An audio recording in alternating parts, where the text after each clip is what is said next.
Salut tout le monde, très urgent et très chaud. Aujourd'hui, mercredi 5 novembre 2025, ça chauffe entre les chauffeurs des camions de citernes de carburant et Assimi Goïta.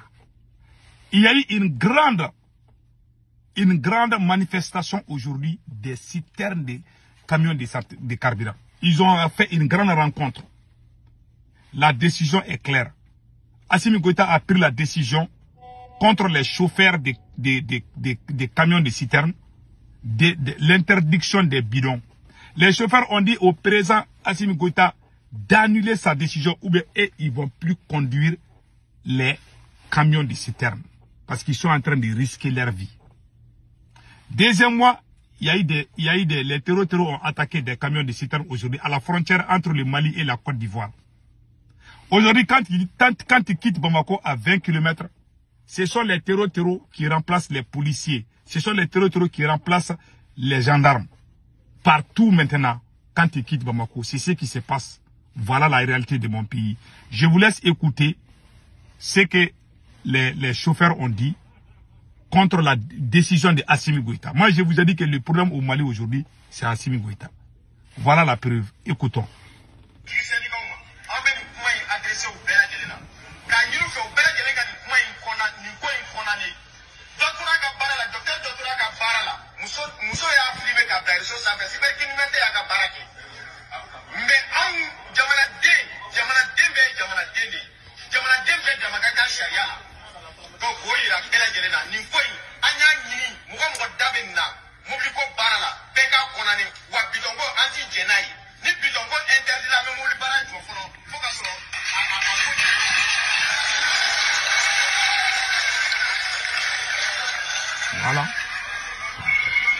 Voilà, vous avez tous entendu.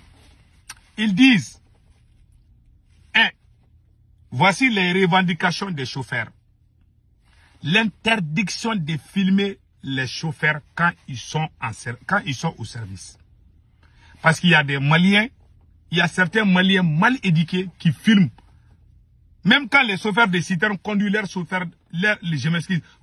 citernes devant leur maison là, il y a des gens qui les filment.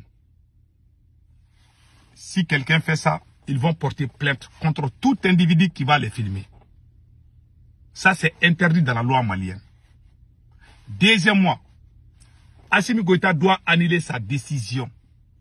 Parce que les autorités maliennes ont pris la décision d'interdire les bidons. Les chauffeurs de carburant ont juré que si Assimi Goïta ne recule pas, ils ne vont plus conduire les camions de citernes.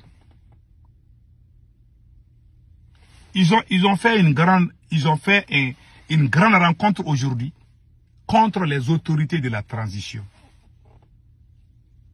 Les gens qui disent que nous sommes à l'extérieur, vous êtes des apatrides, et c'est là aussi. Le problème aujourd'hui, la maladie des Maliens aujourd'hui s'appelle Assimi Goïta. Il faut guérir cette maladie. Tant qu'Assimi Goïta est à la tête, rien ne marche. Vous avez vu, les chauffeurs sont fâchés. Les chauffeurs, combien de chauffeurs sont morts? On n'a même pas dit à la télé nationale, ils n'ont même pas, il n'y a même pas eu de, c'est-à-dire qu'ils n'ont pas été honorés, quoi. Même ceux qui sont morts là. Qui meurent, on dirait, c'est le chien qui vient de mourir. Et puis on les accuse, et puis on les emprisonne. On les montre à la télé comme des vagabonds, comme des vulgaires, à cause des carburants. Les chauffeurs ont dit qu'ils ne veulent plus se laisser faire. Toi, tu te bats pour Assimi Goïta, il va t'humilier. Tout individu qui s'est battu pour ce monsieur-là, il les a tous humiliés. Il les a tous trahis. C'est un traître. Voilà les tours. Quand nous, les M5, si tu vois aujourd'hui que le monde entier parle d'Assimi Goïta, c'est à cause du M5 RFP. Donc moi, j'ai fait partie. Donc, Assimi Goïta, qu'est-ce qu'il a fait? Il a combattu le M5. Voilà aujourd'hui il a problème. Il n'a pas de cerveau pour faire travailler, pour faire avancer le pays. Tout ce que les gens se sont glorifiés là, c'est le travail, les 10,17 mesures de M5 RFP. Aujourd'hui tout est gâté. Il a tout gâté. Assimi Goïta a tout gâté. Voilà aujourd'hui c'est le tour des chauffeurs. Est-ce que vous voyez ces choses là au Burkina Faso où les gens sortent pour se plaindre? Vous ne voyez pas ça au Burkina ni au Niger. C'est au Mali, il y a toujours problème au Mali. Il y a toujours problème au Mali. Les Burkinabés qui sont intelligents ont compris. Mais certains idiots pensent toujours que c'est un club de soutien des chefs d'État. Les gens qui pensent que c'est le club de soutien des chefs, c'est des idiots. Je l'ai dit quoi. Qu'ils soient burkinabés ou nigériens. Ceux qui sont dans cette logique-là, du club de soutien ce ne sont pas des révolutionnaires, mais ce sont des idiots. Je vous dis. On n'est pas là pour soutenir les chefs d'État. On est là pour soutenir la révolution. Celui qui est sur le chemin de la révolution, on te soutient. Tu trahis la révolution, on te tape. C'est que ces côtés soient clairs.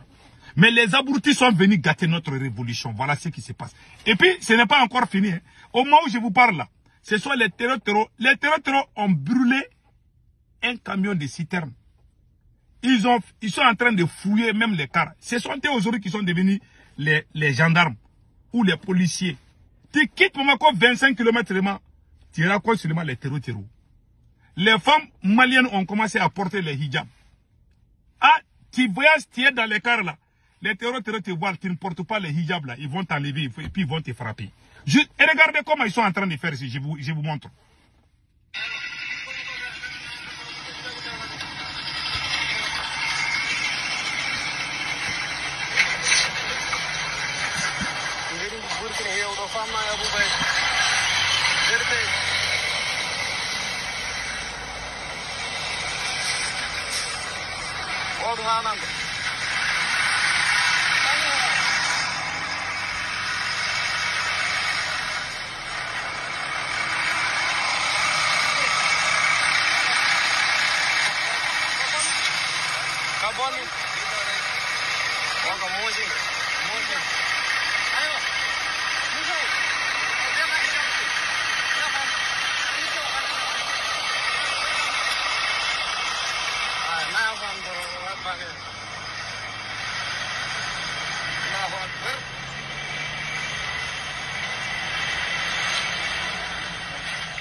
Voilà. Donc, voilà. Vous avez tous vu. Ça, c'est la frontière entre le Mali et la Côte d'Ivoire comme ça. Ils sont en train de faire ce contrôle à la frontière entre le Mali et la Côte d'Ivoire. Non, ce sont eux qui sont devenus, ils sont partout. Nous devons nous donner la main ensemble. Mais malheureusement, on a un président qui crée toujours des situations. Comment on va s'en sortir? Les gens qui ont la tête pour avancer le pays, Assimi les a tous déclaré la guerre. Ils pensent que diriger un pays, c'est comme la science-fiction. Il faut se faire entourer par les hommes valeureux. Mais si toi, tu te mets contre ceux qui peuvent sauver le pays, voilà aujourd'hui, tout est gâté. Tous les panafricains, tout le monde part au Burkina aujourd'hui. Personne ne vient au Mali. Vous avez vu Assimi Goïta organiser quel truc pour les panafricains? Il ne le fait pas. Il n'a même pas 7 ans. Malheureusement, c'est comme ça. Voilà la situation de mon pays. La seule chose qu'Assimi Goïta connaît, ça c'est la force. C'est que les gens qui utilisent la force là, comme les syndicats des banques là, et ils sont allés en grève tous. Les syndicats des médecins, ils sont partis en grève. Ils ont fermé tous les hôpitaux. Assimi a eu peur, il a reculé. Ils ont emprisonné un médecin là. Tous les médecins du Mali sont partis en grève. Mais vous les chauffeurs là, vous êtes en train de conduire. Vous êtes en train de risquer vos vies pour rien. Mieux vaut arrêter. Si vous arrêtez une semaine là, il n'y a pas chauffeur là pour aller